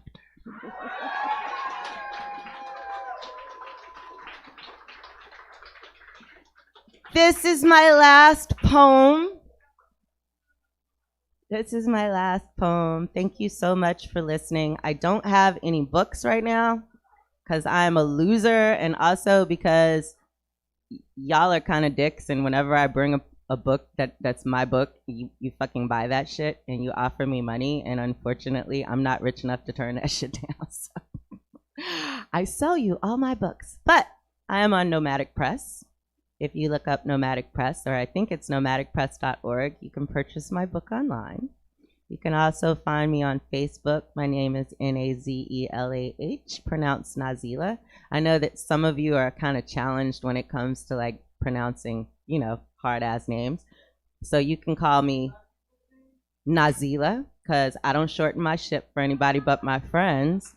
I feel like if you can say really difficult shit like arugula and kombucha and gluten, you can say Nazelah. Just work on that shit. You'll be all right. Be fine. I am Super Naz, your super friend on Instagram. And I appreciate y'all being here. Thank you. So, I'm an introvert extrovert, and I really like my independence and being alone, and I don't really suffer fools. So, you know, I remain single often because y'all be on that bullshit. And I don't really be fucking with people on that bullshit. So, but the one love since I've been here, I've been in California over 20 years, and my one true love is Oakland. So this is a love poem for Oakland. Yes, I know I'm in fucking San Jose. I know that. Just so you know, I know. Oakland is your cousin's good-natured kind of ghetto crackhead girlfriend. The one he cheats on all the others with in between violent breakups and smoldering makeups. The one who's your favorite, making you something to eat because y'all are both up at 3 a.m. because neither of y'all could sleep. Oakland offers you a hit off her pipe. You shake your head. She giggles. Baby, this is just some weed. I'm about to take my ass to bed. You doze off on the love seat, dreams filled with staccato gunshots and circle 8s in side street intersections. Oakland doesn't mean to be a hoe. Existence has brought her down. That'll happen after a while around predominantly brown folks. She loves to kick it with big spenders and those who like to build. Her aspirations are Brooklyn size. Her suitors come and go. Your cousin doesn't care because half the time he doesn't know. Her glittering gold grin glinting off her tears like Lake Merritt in the sunshine, blinding everyone to her own loneliness and despair. Finding love at the liquor store in a pack of top ramen and some cheap beer. Oakland will rip off her wig and snatch out her earrings just so she can have your back. What she lacks in table manners, she makes up for in leonine protection. Still searching for her place in this world. Still hoping for inexpensive affection. Oakland will pick your daughter up from jail, where your ass sits arrested at 4 a.m. Oakland can't afford your bail, but she'll try her best to secure you a street loan, and, well, she might have to sell all your shit while you're gone. But you'll forgive her. She'll soon be coming around the corner in your cousin's beat-up scraper, bringing blunts and smiles and hugs and all the other comforts of home. Thank you so much.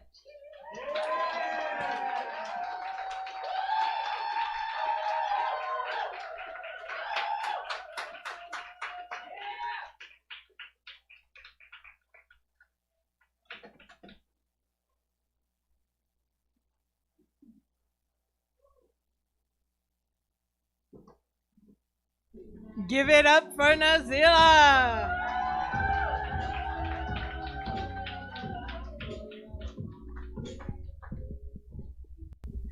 And she did the dick poem. I'm so happy. I try really hard when we book features not to like tell them what to do, like with their poetry. But I was like, can you please do the dick poem? Do the dick poem. I love the dick poem. So are we ready for round 2? Okay, before we can get started on round 2, we did during the course of the break lose one of our judges.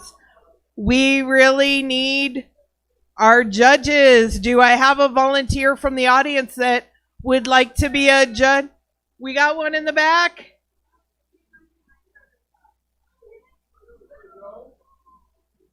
Yay.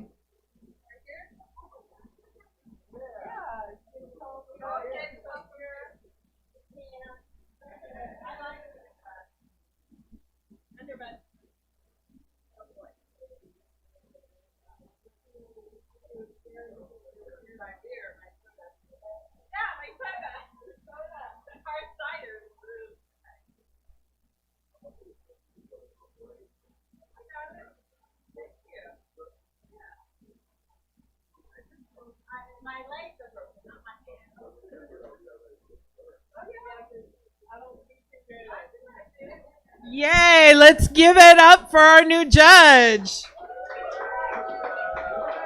Actually, let's give it up for all our judges. They've been doing a great job tonight. Okay, so do we want to know who's going in round 2?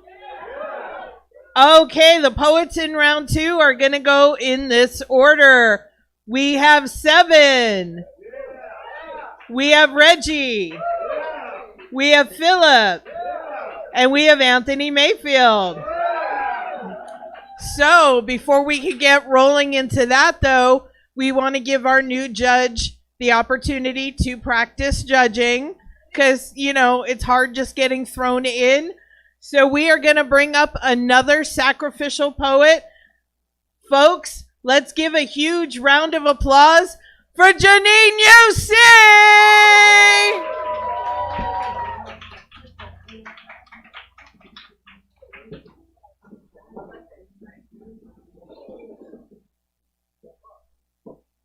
Part 1. A year after the fact, my mother told me that she and my father had known that I was trying to kill myself. They had thought that I just wanted attention. That's why they had ignored me. My brother walked into my bedroom wearing nothing but his underpants and an erection in order to make amends for his attempt to rape me. He told me that it was definitely not his fault. My high school boyfriend said that he was sorry for all the times he had raped me. He cried while he told me. Part 2. Confession demands absolution. An apology requires forgiveness. Amends made to eliminate feelings of guilt. You unload your burden onto my back, the one you already broke. Your crimes against me remain unforgivable. None of your repair work able to undo the harm that you caused. Part 3. Go ahead. Show me your scars, your suffering. Damage you've done to me cannot be healed so easily. And when you apologize, I promise not to make what you did okay.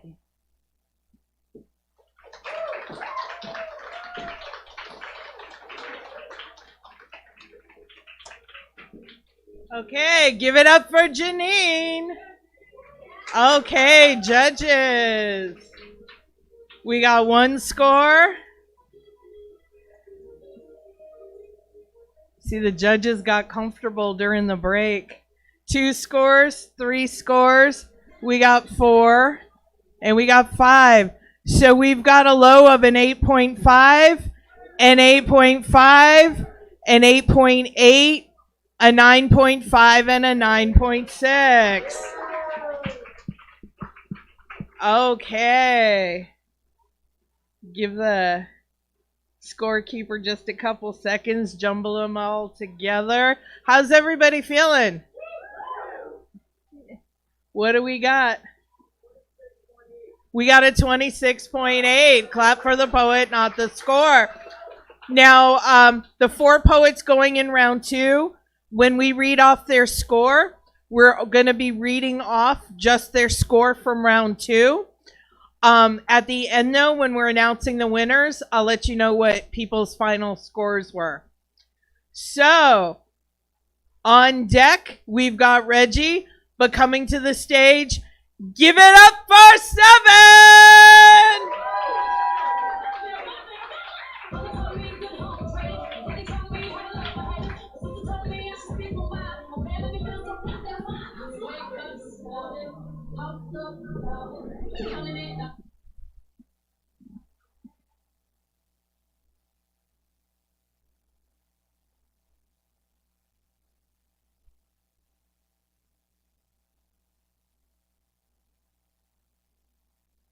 Flashback. Years before I was born, Dad had a habit that led Mom to have it. She escaped death in the process. The first time she felt an air bubble burst, it didn't stop the thirst. It was the one in her shoulder that won her over while Daddy stayed heroin soldier.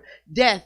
Pissed he'd missed Moms, decided to snuff out Pop, so he went to Fate so they could debate on what to do. Opening credits to My Birth, the movie. A poem starring Moms, Pops, Death, Fate, Destiny, and introducing me. Flash forward, late 1972, Death gets his bright idea. The next time this brother tells a lie, we're gonna have his hide. This just so happens to be at the same time on the eve of my conception, post-ejaculation. Father declares to mother, you gonna have this baby. These 5 words caused a cosmic stir that would place me in the middle of, simply put, some bullshit. When the sperm poked through the egg, Daddy's words became true. Death was enraged. This sets the stage for what would become the battle for my life. Foreshadow. It took Death 7 months to create the perfect setup. Mom's car jumped a curb, crashed into a fence, sent my body and umbilical cord in different directions. On the afternoon of September 21st, doctors feared the worst. The nurse screamed, we're losing the baby! Cord of life around my neck, strangling me before my first breath. Before my soul began to lift, soul fade to black. I caught a glimpse of fate and told her, hey, yo, this ain't my destiny. She said, talk to death, not to me. Below, I see the doctors prepping my mom for cesarean section. That's where they performed it in the vertical direction. Black out. Death slips in. Lights dim. Sins of the father passed on to the child, little one. Your daddy's a liar, and I will not allow you to be his truth. Truth be told, I'm surprised you made it this far. Far as I know, your daddy left you and your mama 3 months ago, so no need to try and live. Give up now and see that your mom makes it through. Zoom out. Through all Death's jaw-jacking, I was watching what was happening. With every contraction, the cord was getting tighter. Mom's was getting tired, and doctors couldn't find a vein. Mom screams in pain, just save my baby! That's when I snapped. 360-degree camera rotation. I told Faye, yo, you tripping. Death is playing you. He knows the 5 words my daddy spoke are absolute truth. He may not be standing at my mother's side, but he didn't tell her a lie about me. Besides, I'm not just destined to be his word. I'm destined to keep his word. Reverse angle. Fate replies, you have no idea what you in for this life of yours. I think death is trying to do you a favor. No need for favors, Fate. No matter what happens in my life, I am destined to be great. Great! Death huffs as the doctors begin to cut my mother's flesh. Split screen. That's when Destiny steps in. She slaps the shit out of Fate. They pull me from my mother's room. She grabs Death by his own reaper. They unwrap the cord from my neck. Destiny gives me a wink. My blue face turns pink, and I began to breathe. End credits.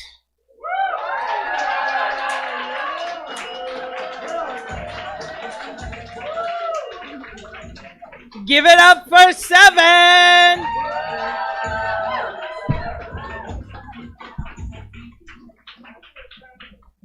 And our new judge is fast. I like them. We got 1, 2, 3, 4. Waiting on the 5th one. We got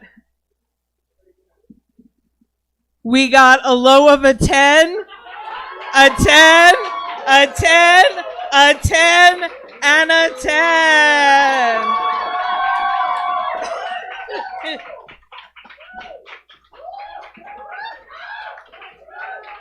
That's the first person to get 5 10s this evening.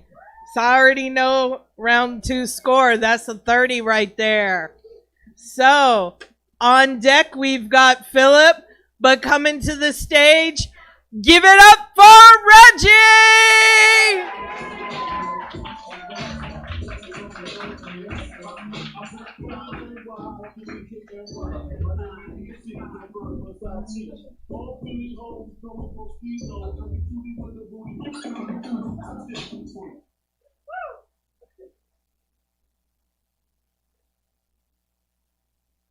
My friend tells me that dick is abundant and of low value.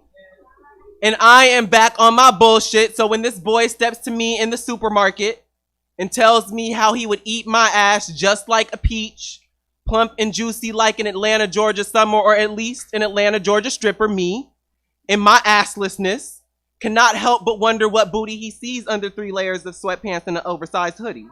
Because I am not trying to look cute worth a damn today, and he still calls me the ripest fruit.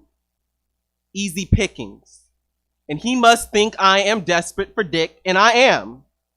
Usually. But we in the middle of a fucking Safeway and I still got half a basket worth of groceries to steal. Now, a great way to get between these cheeks might have been to hit me up in self-checkout with an extra $20 bills and a bundle of collard greens, because I know many types of hunger, but only one of them will kill me. I can, in fact, survive without dick, but I still don't know how long I can manage to survive this poor. Stop flirting with me in the grocery store, nigga. I'm broke, not broken. I don't need another man who thinks he can fuck me right. If I need a man at all, let him be one that speaks my name with cash on his tongue. Let him drip in ink and sign a check paying all of my rent. Let him be a man that will offer me a full-time job with benefits and then not fire me after I refuse his advantages. If you want to be Captain Save-A-Ho, try actually saving a hoe from eviction, from poverty, from everything that keeps me up at night when money is low and the first of the month is approaching like a speeding train and I am stuck on the tracks. Nigga, be the brakes that halt my economic destruction or be nothing to me at all. And I understand why you are so ravenous for flesh like mine. Those other boys always left you hungry, weren't enough to keep you satisfied. So instead of comparing me to a light snack, make me a meal and then make me into a meal. Fatten me up before you lead me to slaughter. Devour me when my belly is full and I'll leave you sticky and covered in sweat, but only if you can afford it. This ain't no free trial. This ass is pay to play. Stop staring at me like I'm stealing something, because nigga, I'm actually stealing something. Either run me my coins or get the fuck out of my face. I still got shoplifting to do.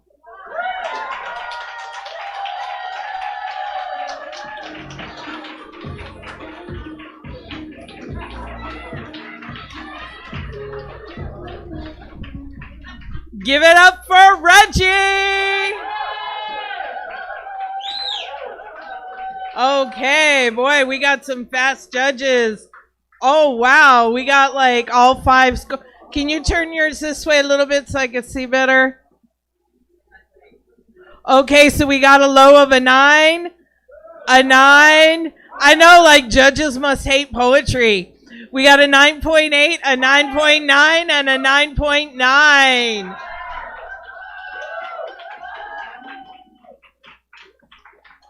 So while we're crunching those numbers, I actually have a show coming up. I am not just a fabulous slam poetry host.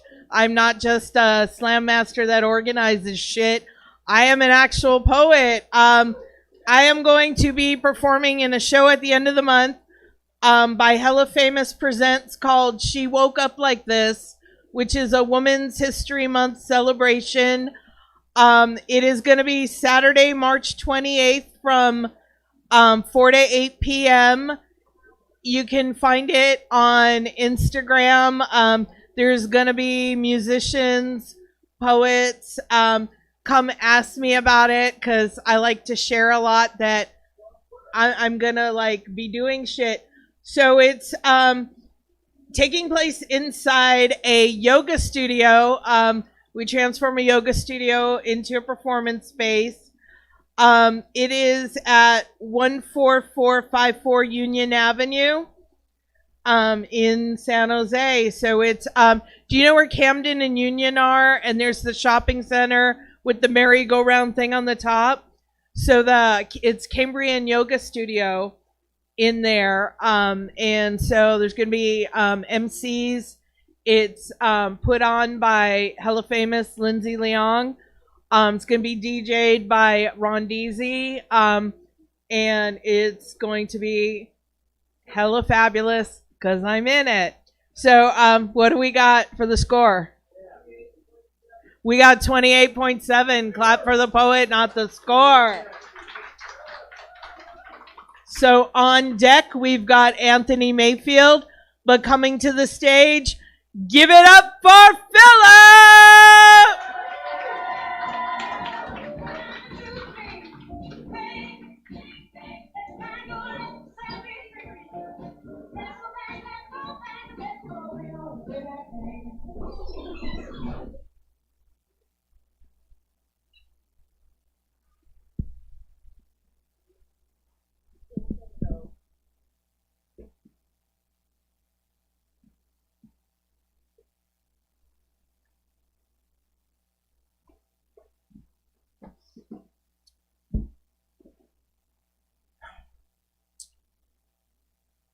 Every synonym for beauty would describe you truthfully.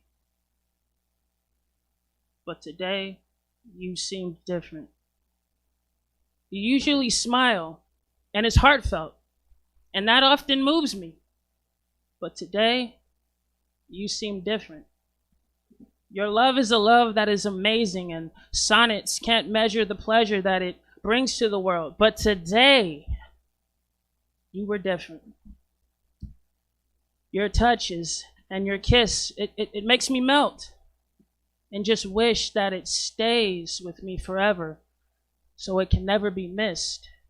And the words "I love you" from you is such a sweet, sweet parting gift that builds my heart and gives my spirits an uplift. But today, you seem so fucking different.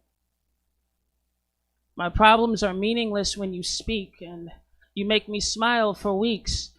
And you're my need for life and living for the day, and you're my cure for the negative things. And you clear my mind of its buzzing haze, but as of late, you're not the person that I fell in love with. No more kisses for me that have meaning behind them. Nah, you're not the person that I fell in love with. You put me down and your insults have heat behind them. No. You're not the person that I fell in love with. I know now why hearts are guarded and massacres of the souls are avoided. You make me feel like my life had meaning, but now that meaning will forever be avoided. Today is the day that you left my heart black and blue. And now my happiness will forever be guarded. And that's all because of you. Thank you.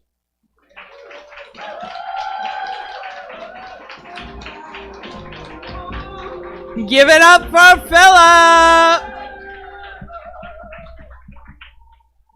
Okay, we got 1 score. We got 2 scores. We got 3 scores. And we got 4 scores. So we've got a low of a 9.0. We got a 9.5, a 9.7, a 9.8, and a 10. Thank you for being consistent, judges. We appreciate that. Is everybody gonna like have like one last drink in a couple minutes and tip our bartender 200%? Yeah. I like y'all didn't sound enthusiastic. Yo, Misa, anybody that has not been tipping you 200%, I think you need to add like extra ice cubes. The Scorp said so. What do we got for Philip? 29.0. Clap for the poet, not the score. So on deck, we got announcing shit and giving people money. But coming to the stage, give it up for our last poet of the evening, Anthony Mayfield!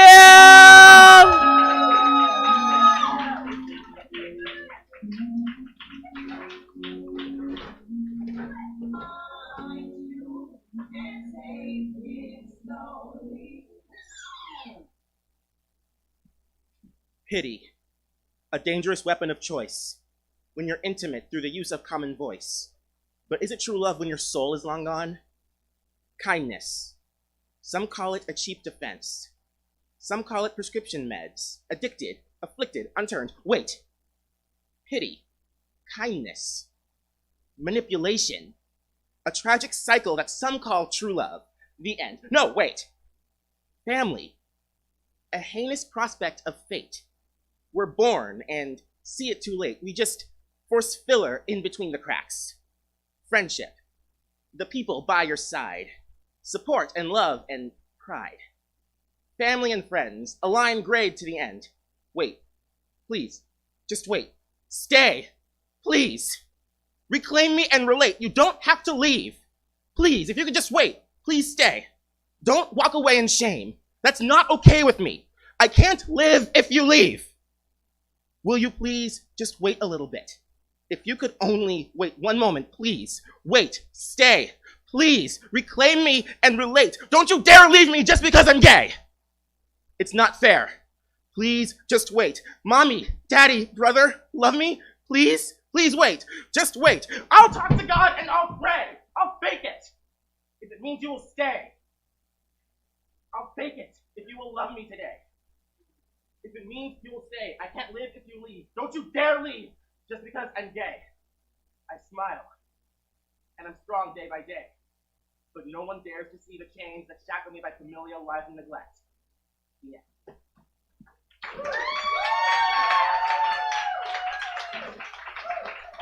Give it up for Anthony Mayfield. So, judges, this is the last time you got to hold up a score. We got 1 score. We got 2 scores. We got 3, 4, and we got 5 scores. So we've got a low of a 9. We got a 9.8, a 9.8, a 9.8, and a 10. So everybody give it up for the judges. Judges, before you leave tonight, if you could just put like your boards, pens, erasers at the end of the show, kind of over on that table, that would be great. Thank you all. We can't have a show without judges. 29.4. Clap for the poet, not the score. So we've got a special treat. I need a couple minutes to jumble scores around and figure out who's won for tonight. So we have a friend of mine that's gonna come up here and bless us with a poet. Folks, give it on up for Mark Alexander.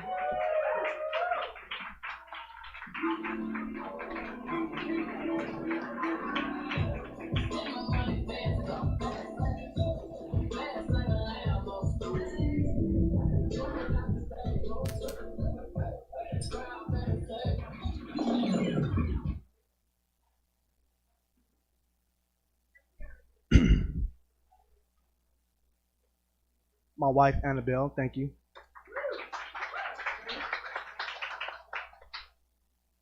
And thank you, San Jose, for having me. I come from Richmond. This is called The Disconnect.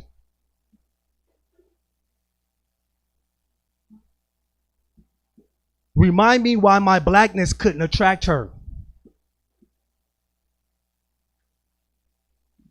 Trying to feel sadness we couldn't connect. Such answers elude the intellectual thoughts. My healings manifest past abuse when we fought.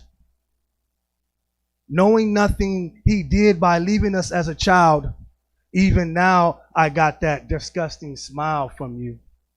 Raised by my mother's manners, fatherless born to. Can't blame judgment for examples you didn't see. These things imitated my false reality, me trying to be something more when actually unintelligible, actions disrespectful. Figure we can be friends, not niggas with bitches, or being that fake keeper. Why hate us? And an unexplained silence that lingers amiss. I don't know who you are. I left centuries ago. Ashamed at my abuse in those beautiful eyes.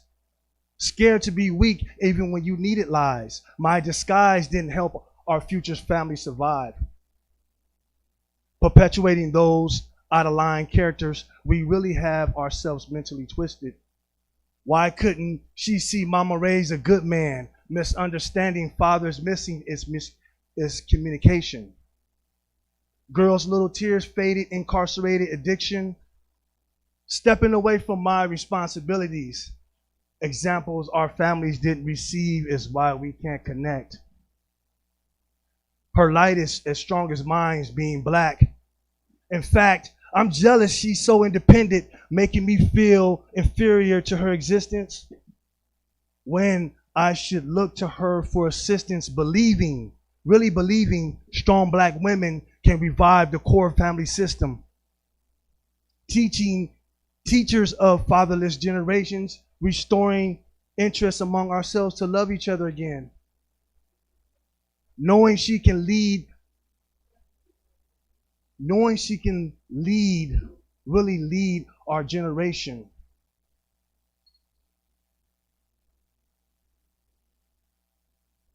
unapproachable now with my ignorance to hold decent conversations. Not far from our decent conversations to our relationships, divinely perfect with other cultures unknown.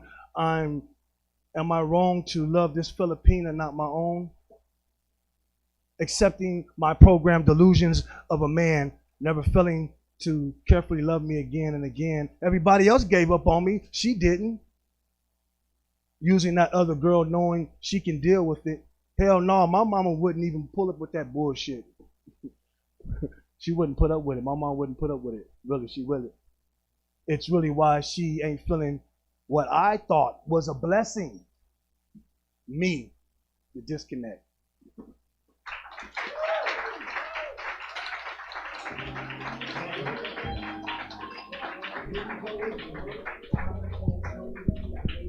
Give it up for Mark. Okay, y'all want to know who won shit? Okay, first off, all y'all poets tonight, you're all winners in my heart. So, losers are people that don't try. That being said, not everybody gets money. But if I call your name, bring your ass up here because you're at least going to get a sticker and a San Jose Poetry Slam pin. So, in fourth place, with a combined score of 57.8, give it up for Reggie!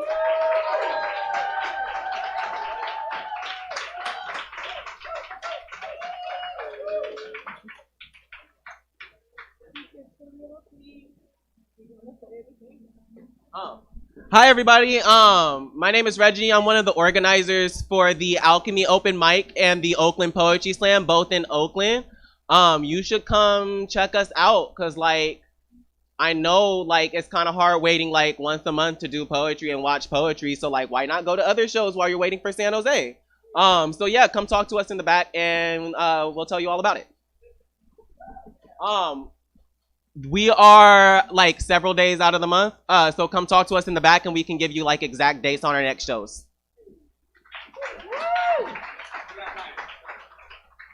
And in third place, winning $10, a San Jose Poetry Slam sticker and a pin. Give it up for Philip.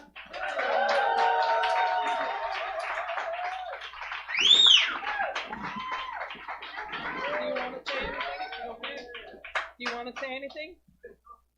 All right. Just wanted to say thank you for letting me come up here and express myself. Takes a lot of guts to come up here and do that. So I really appreciate you guys appreciating poetry. So thank you for that. And I shall return. Okay, in second place with a combined score of 58.3, winning $15, a sticker and a pin. Give it up for Anthony Mayfield.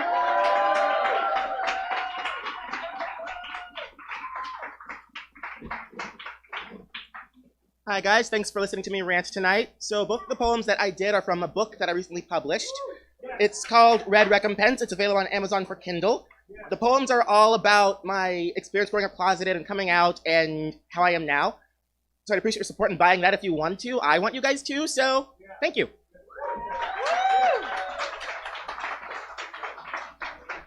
And in first place with a 59.7, winning $25, a sticker and a pin. Give it up for 7.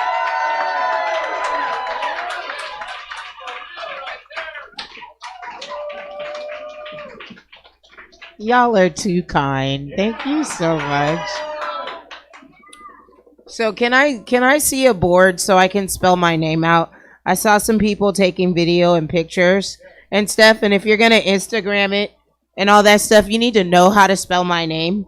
So I'm gonna be very easy about it because it's really different.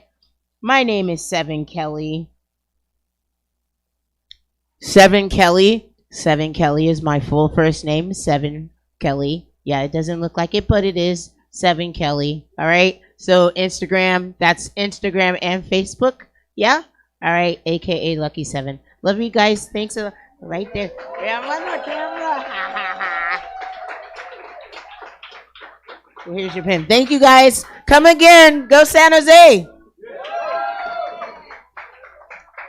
Okay, thank you all for coming down. I know everybody's been quarantining himself at home, so it meant a lot for y'all to come out. We will be here second Sunday in April. Good night.